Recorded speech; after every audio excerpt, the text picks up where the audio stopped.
Сәлем сөзінің анасы дегенде ең алғашқы сөзімді сәлемнен бастайын. Баршаңызға қайырлы күн. Мен Ғиният Молдашев атындағы жалпы орта білім беретін мектебінің 8-ші сынып оқушысы Қайрат Нұрдана Есболғысы. Бүгінгі баяндамамның тақырыбы қайырымдылық, рухани құндылық.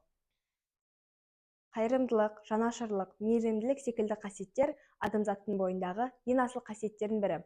Осы жақсы қасиеттерді оқушыларымыздың бойына сіңіру мақсатында мектебімізде мейірім шуағы жобасы жүзеге асырылып келе жатыр. Бұл жоба 2021 жылы бастау алып, бірақ уақытша тоқтап қалған болатын. Ал 2024-2025 оқу жылынан бастап көмек еріктілер ұйымының қолдауымен қайтадан жанданды. Көмек еріктілер ұйымына құрамына 7-ші және 10-ші сынып оқушылары арасынан 20 оқушы белсене қатысты. Көмек еріктілер ұйымы жайлы айта кететін болсақ, көмек еріктілер ұйымының ұраны жақсылық жасауға асығайық. Көмек еріктілер ұйымының басты мақсаты жастарды ізгілікке, жанашырлыққа тәрбиелеу, ал міндеттері қайырымдылық іс-шаралар ұйымдастыру, мектеп пен қоғамда ізгі істерге насихаттау, жастарды мейірімділікке, жауапкершілікке тәрбиелеу. Мейірім шуағы жобасының басты мақсаты оқушыларды әлеуметтік жауапкершілігін арттыру және мейірімділікке тәрбиелеу.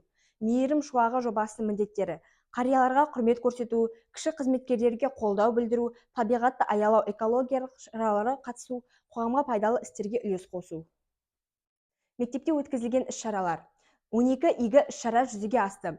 Жалпы 100 оқушы, яғни мектебіміздің оқушыларының 20% белсене қатысты.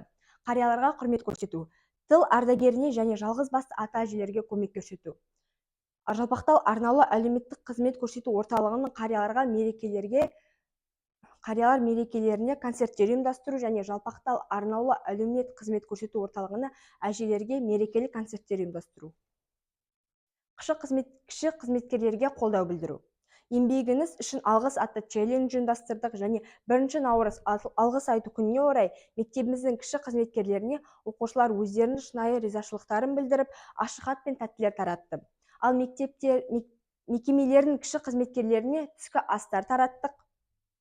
Және табиғатты аялау, экологиялық іс-шаралар барысында күзгі асар жәрмеңкесі, мектеп ауласы қардан тазарту жұмыстары жүргізді және мектеп дәлізіне гүлдер отырғызу және оларды суару. Көктемгі мектеп ауласын тазарту, көгаландыру жұмыстары жүргізілді. Мейірім керуені жәрмеңкесі.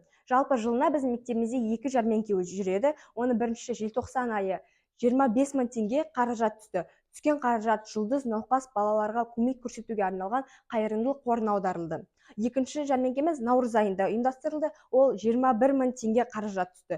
Түскен қаражатқа 8 наурыз халықаралық әйелдер күніне орай мектебімізде ардагер ұстаздарына сыйлық алынды. 90 сөздің тобығының түйініне келетін болсақ, 12 игі іс-шаралар жүзеге асты. Оқушылардың 20%, яғни 100 оқушы белсене атсалысты. Белгіленген міндеттер толық орындалып, жоба өз мақсатына жетті. Мектеп еріктілер мен қайырымдылық мәдениеті қалыптасты. Қоғамға пайдасын тигізуге ұмтылатын рухани бай ізгілікті жас ұрпақты тәрбиелейміз.